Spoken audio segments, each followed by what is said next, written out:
Hello guys, welcome to my video. तो कैसे हो आप सभी लोग? आशा करता हूँ आप सभी लोग ठीक होंगे और मेरी साथ इस फिटनेस जर्नी को इम्प्रूव करने में लगे होंगे। सबसे पहला क्वेश्चन आता है कि ये टॉपिक मेरे दिमाग में आया क्यों? तो मैंने बहुत लोगों को देखा है और एक टाइम मैंने भी एक्सपीरियंस किया है कि जब मैं अपने बॉडी में से फैट को रिड्यूस कर रहा था, तब मेरे मसल मास, जो कि बहुत ही प्रीशियस थिंग होता है, किसी की बॉडी में मसल मास बहुत ही हार्डली गेन होता है एज कम्पेयर टू फैट। तो जब मैं अपनी बॉडी में से फैट को रिड्यूस कर रहा था तो मैंने ऐसा देखा था कि मेरा मसल मास भी बहुत रिड्यूस हो रहा था। तो ये काफ़ी एक कॉम्प्लिकेटेड टॉपिक है कि कैसे हम अपने मसल मास को इंक्रीज करें, एट द सेम टाइम अपने बॉडी में से फैट को रिड्यूस भी करें। तो आज मैं आपको कुछ ऐसे 5 टिप्स दूंगा जिसमें मैं आपको सारा क्लियर कर दूंगा कि कैसे आप इसको प्रोसेस को बहुत ही आसान बना सकते हैं। और लगे रहना है इन प्रोसेस को, पांच प्रोसेस को फॉलो करना, और काफ़ी अच्छा रिजल्ट आएगा आपको। मेरे को भी आया, आप लोगों को भी आएगा। तो आते हैं हम अपने सबसे पहले टिप पे। तो सबसे पहला टिप जो है हमारा, वो है हमारा एक सबसे पहले आप अपना एक बैलेंस डाइट तैयार कीजिए। मतलब बैलेंस डाइट से मेरा मतलब है कि मैंने इससे पिछली वाली वीडियो में ये डाइट के ऊपर पूरा वीडियो बनाया है। उससे आप कुछ रेफरेंस ले सकते हैं और अपने हिसाब से, अपनी कैलोरी के हिसाब से देख सकते हैं कि मेरे को कितना क्वांटिटी में फूड लेना है। बाकी आप उसे फॉलो भी कर सकते हैं।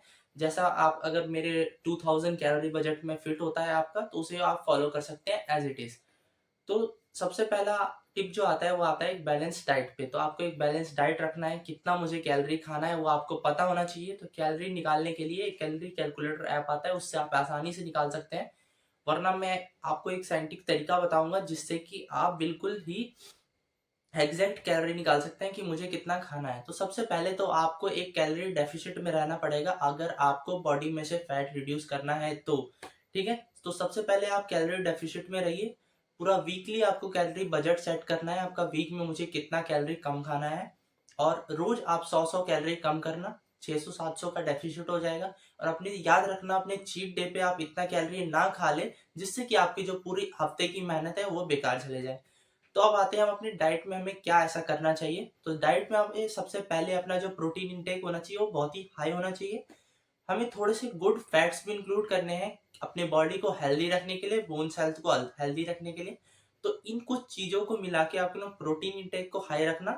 प्रोटीन इंटेक आप वर्कआउट के बाद लेना जिससे कि आपकी बॉडी की रिकवरी अच्छी हो। और कार्ब्स आप ले सकते हैं प्री वर्कआउट में जिससे कि आपको एनर्जी मिले वर्कआउट करते दौरान। तो अब हमारा सेकंड टिप जो आता है वो सेकंड टिप है ट्रेनिंग से रिलेटेड। तो आपको अपनी वर्कआउट में ऐसे ट्रेनिंग स्प्लिट फॉलो करने पड़ेंगे जिसमें हमारी स्ट्रेंथ ट्रेनिंग होगी। स्ट्रेंथ ट्रेनिंग में आते हैं हमारे कंपाउंड मूवमेंट, जैसे कि स्क्वाट्स हो गए, आप जो भी बेंच करते हैं, फ्लैट बेंच हो गया, जितने भी जिनमें आपका पूरा बॉडी इन्वॉल्व होता है उन एक्सरसाइज को परफॉर्म करने में, तो आपको वैसी कंपाउंड मूवमेंट वाली एक्सरसाइजेस फॉलो करना पड़ेगा जिससे कि आपका मेटाबॉलिज्म हाई होगा और आपको कट करने में, लीन होने में आसानी होगी। जितना अच्छा आपका मेटाबॉलिज्म होगा उतना अच्छा आप कट कर पाएंगे।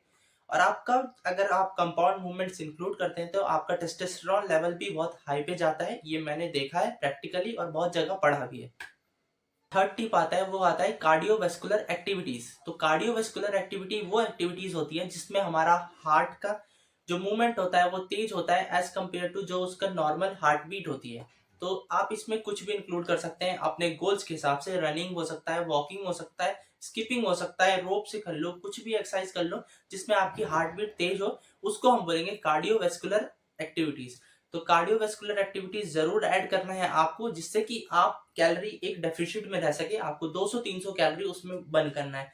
सबसे अच्छा अगर मैं आप लोगों को बताऊं तो आप चल सकते हैं, थोड़ा सा 10,000 स्टेप का गोल आप रोज सेट करना और उस हिसाब से अपना जो आपका बजट होगा, कैलोरी बजट, उसमें आप उसको भी हटाना कि मैंने 300 कैलोरी बर्न की हैं तो इतना मेरा मेंटेनेंस है, इससे मुझे 100 कैलोरी कम खाना है। तो इस पे थोड़ा सा मेंटेनेंस थोड़ा कॉम्प्लेक्स है, ये आप धीरे धीरे करते करते आ जाएगा। आप माई फिटनेस पाल जैसे अच्छे ऐप्स यूज कर सकते हैं अपनी कैलोरी को ट्रैक करने के लिए, और अच्छे फूड्स का सिलेक्शन करें जिससे कि आपकी मसल ग्रोथ में मदद मिले।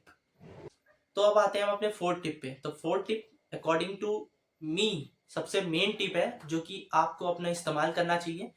जब आप वर्कआउट करके आते हैं तो आपकी मसल जो होती है वो बहुत ही टियर होती है। तो आपको एक एडुकेट रेस्ट देना पड़ता है जिससे कि वो अच्छी रिकवरी ले।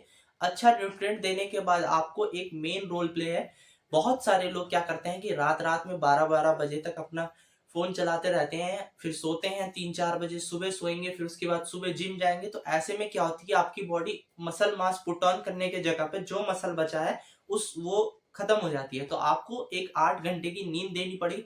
8 नहीं तो 7 घंटे की नींद तो आपको देनी ही पड़ेगी, इतनी आपकी बॉडी की नीड होती है, जिससे कि आपकी मसल मास ज बढ़े और जल्दी रिकवरी हो और मसल जल्दी से हमारे पुट ऑन हो। तो फिफ्थ पॉइंट आता है। फिफ्थ पॉइंट हमारा बहुत ही मेन पॉइंट है कि आपको कैलोरी को ट्रैक करना है। आप जितनी कैलोरी खाते हैं उतने आपको पता होने चाहिए कि आप कौन कौन सी कैलोरी खा रहे हैं। तो इसके लिए मैं आपको एक बम्पर टिप देना चाहूंगा कि आप ऐसे ही फूड सेलेक्ट करें जिनको आप माई फिटनेस पाल जैसे ऐप्स में पता लगा सकते हैं कि ये कितनी कैलोरी इसमें होगी। तो जैसे आप एक सब्जी में पता नहीं लगा सकते कि कितनी कैलोरी हो सकती है, क्योंकि उसमें जो क्वांटिटी होती है वो आपको पता नहीं होती है। तो एक अप्रॉक्स वे में भी आपको दिमाग से चलना पड़ेगा और अपनी कैलोरी को मेंटेन करनी पड़ेगी। वन ऑफ द रीजन ये होता है लोगों को रिजल्ट ना आने का कि वो अपनी कैलोरी को ट्रैक नहीं करते हैं। तो मैंने भी कुछ अपने 6 महीने से कैलोरी को ट्रैक करना चालू किया है। अपने मेंटेनेंस कैलोरी को खाता हूँ मैं ना कि लीन करता हूँ ना ही गेन करता हूँ। मैं जितना मसल मास मेरे में पुट ऑन हो सके, मैं इतना चाहता हूँ कि मेरे ज्यादा से ज्यादा मसल मास पुट ऑन हो सके, जिससे कि मैं थोड़ा सा ह्यूज दिखूं और उसमें मैं अपनी कटिंग लाने की कोशिश करता हूँ। तो ये कुछ 5 टिप्स थे जिनको इस्तेमाल करके आप मसल मास पुट ऑन कर सकते हैं अपने बॉडी में से और रिड्यूस कर सकते हैं बॉडी फैट। तो कैसी लगी आपको वीडियो जरूर बताना आप वीडियो के, और एक कमेंट जरूर करके जाना। और जिन्होंने सब्सक्राइब नहीं किया वो सब्सक्राइब कर दे। मैं ऐसे ऐसे कई और टॉपिक्स पे वीडियो बनाने वाला हूँ। अभी मेरे दिमाग में बहुत सारे आइडियाज है, बहुत सारे मैं मिथ क्लियर करूंगा बॉडी बिल्डिंग से, फिटनेस से रिलेटेड। बहुत सारे लोगों के अंदर मिथ होता है, ये एक बूमिंग इंडस्ट्री है जिसमें बहुत सारे लोग गलत भी फंसते हैं, गलत चीजों में भी चले जाते हैं। अ, तो मैं इसका जिम्मा लेता हूँ कि मैं सुधारूंगा इन चीजों को और इन चीजों पे वीडियो बनाऊंगा। अगर आप लोगों को किसी भी चीज में डाउट लगता है तो कमेंट सेक्शन में जरूर बताना मुझे। मैं उस पर कोशिश करूंगा कि जल्द से जल्द वीडियो बना सकूं। तो आज तक के लिए इतना ही। Thank you. कब मिलते हैं हम अपने नेक्स्ट वीडियो में।